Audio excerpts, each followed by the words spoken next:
Di awal bulan Januari 2025, kita cuma bisa berkata begini: Tuhan, Engkau baik, Engkau dahsyat. Karena kalau kita lihat prediksi oleh para pakar dan paranormal, dibilang tahun 2025 ini tahun yang titik-titik. Ya, saya nggak akan jabarkan. Tapi bagi saya begini, tahun lalu 2024 kok kita bisa lewati. Karena ketidakmustahilan tidak dimiliki siapapun kecuali di dalam Tuhan Yesus. Ya, bagaimana firman Tuhan dikatakan begini, Lukas 1 ayat 37. Sebab bagi Tuhan tidak ada yang mustahil.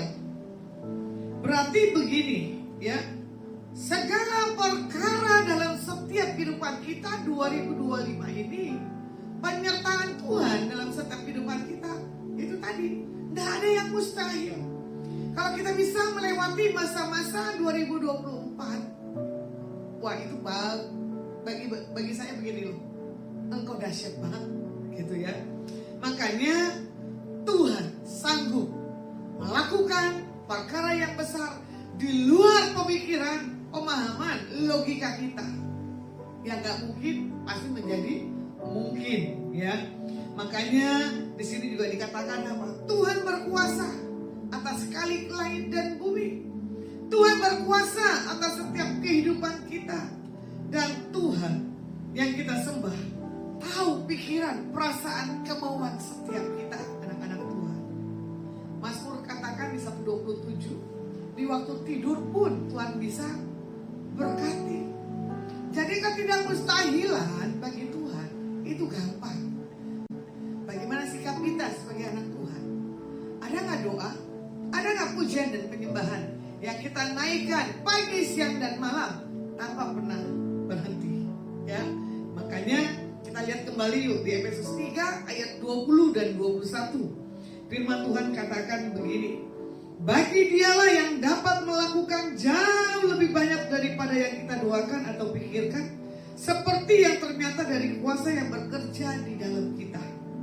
Bagi Dialah kemuliaan di dalam jemaat dan di dalam Kristus Yesus turun-temurun sampai selama-lamanya. Nah, di sini dikatakan apa? Tuhan Yesus dapat melakukan jauh lebih daripada yang kita doakan. Tuhan tahu apa yang menjadi keinginan, kerinduan dari setiap kehidupan setiap kita anak-anak Tuhan. Contoh kesaksian, ya. Ada satu ibu yang punya kerinduan, ya, bagaimana suaminya dibawa untuk punya satu hal, pemahaman, pengertian akan Tuhan. Ibu ini memaksa untuk suaminya datang beribadah. Ya gak bisa kalau bukan waktunya Tuhan, ya. Tapi di satu titik sepertinya Tuhan melupakan apa yang menjadi kerinduan untuk ibu ini untuk suaminya bertobat.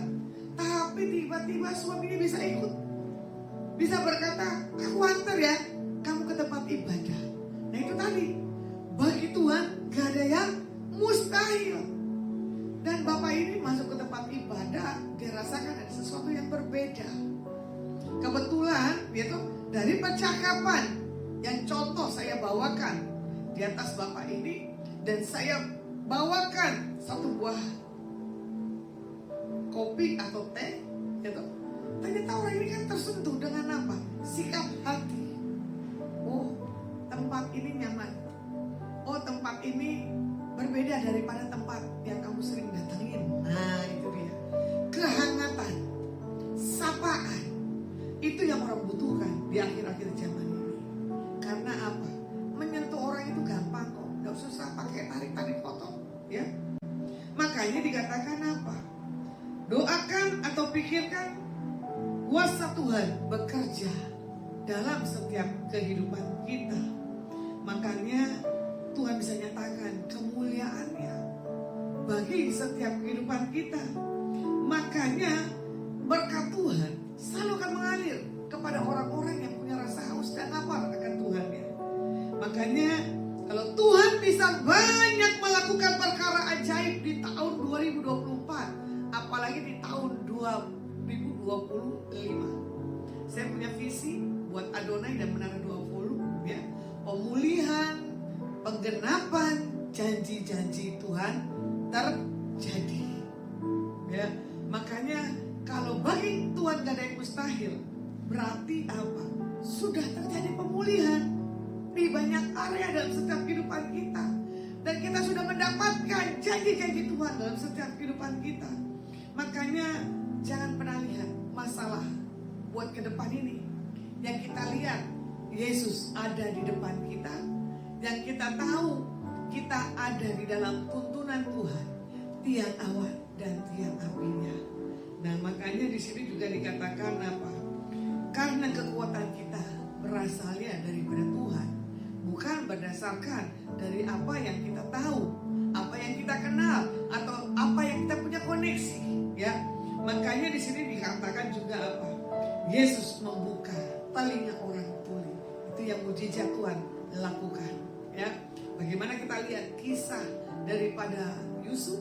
Ya, kan gak mungkin Yusuf menjadi seorang pembesar, tapi kalau Tuhan sudah angkat, gak ada yang mustahil. Jadi saya bawa buat setiap anak-anak Tuhan di tempat ini, yuk miliki pemikiran yang daripada Tuhan, biar kita punya pikiran daripada Kristus, dan kita akan melihat bagaimana Tuhan buat yang tidak mungkin menjadi mungkin. Firman saya cukupkan.